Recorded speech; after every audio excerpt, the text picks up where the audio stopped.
ನಮಸ್ಕಾರ. ಫ್ರೀಡಂ 19 ಸುದ್ದಿವಾಹಿನಿಗೆ ಸ್ವಾಗತ.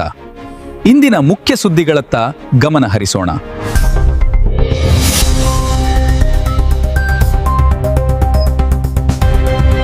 ನಮಸ್ಕಾರ, ನೀವು ನೋಡ್ತಾ ಇದ್ದೀರಾ ಫ್ರೀಡಂ 19 ನ್ಯೂಸ್ ಚಾನೆಲ್.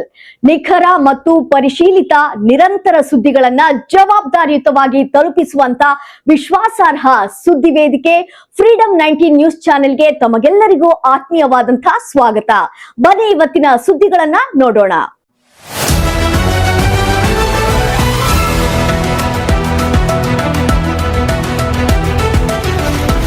ಕೆರೆಯ ಹೊಂಡದಂತಾದ ಶಿರಹಟ್ಟಿ ಬಸ್ ನಿಲ್ದಾಣ. ಹೌದು, ಇದು ಗದಗ ಜಿಲ್ಲೆ ಶಿರಹಟ್ಟಿ ತಾಲೂಕು ಪಟ್ಟಣದ ಕೇಂದ್ರವಾದ ಬಸ್ ನಿಲ್ದಾಣದ ಮುಖ್ಯ ದ್ವಾರದಲ್ಲಿ ಮಳೆ ಬಂದು ನೀರು ಚರಂಡಿಯ ಮುಖಾಂತರ ಹೋಗದೆ ಮುಖ್ಯ ದ್ವಾರದಲ್ಲಿ ನಿಂತು ಕೆರೆ ಹೊಂಡದಂತಾಗಿದೆ. ದಿನಾಲು 10 ಬಸ್ಸುಗಳು ಓಡಾಡುವ ಈ ಬಸ್ ನಿಲ್ದಾಣದಲ್ಲಿ ರಸ್ತೆ ಹಾಳಾಗಿದ್ದು ಯಾವಾಗ ಯಾವ ಅಪಘಾತವಾಗುತ್ತದೆ ಎಂದು ಗೊತ್ತಿಲ್ಲ.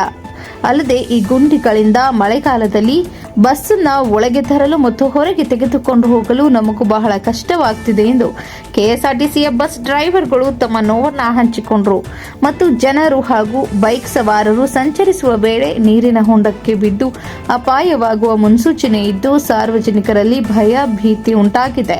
ಹಾಗೂ ಮೂಲಭೂತ ಸೌಕರ್ಯಗಳು ಇಲ್ಲದೆ ಪ್ರಯಾಣಿಕರಿಗೆ ಅನಾನುಕೂಲತೆ ಇದ್ದು ಈ ಸಂಬಂಧಪಟ್ಟ ಅಧಿಕಾರಿಗಳು ಕೂಡಲೇ ಕ್ರಮ ಕೈಗೊಂಡು ರಸ್ತೆ ಸರಿಪಡಿಸಬೇಕು ಹಾಗೂ ಸ್ವಚ್ಛತೆಯ ಬಗ್ಗೆ ಕಾಪಾಡಬೇಕೆಂದು ಈ ಮೂಲಕ ಸಾರ್ವಜನಿಕರಿಂದ ಆಗ್ರಹವಾಗಿದೆ. News report Durgesh M Byrammanavar, freedom 19 news Gadag. ಇವಿಷ್ಟು ಈವರೆಗಿನ ಸಂಕ್ಷಿಪ್ತ ಸುದ್ದಿ. ನೋಡ್ತಾ ಇರಿ ಫ್ರೀಡಂ 19 ನ್ಯೂಸ್ ಚಾನೆಲ್. ಧನ್ಯವಾದಗಳು.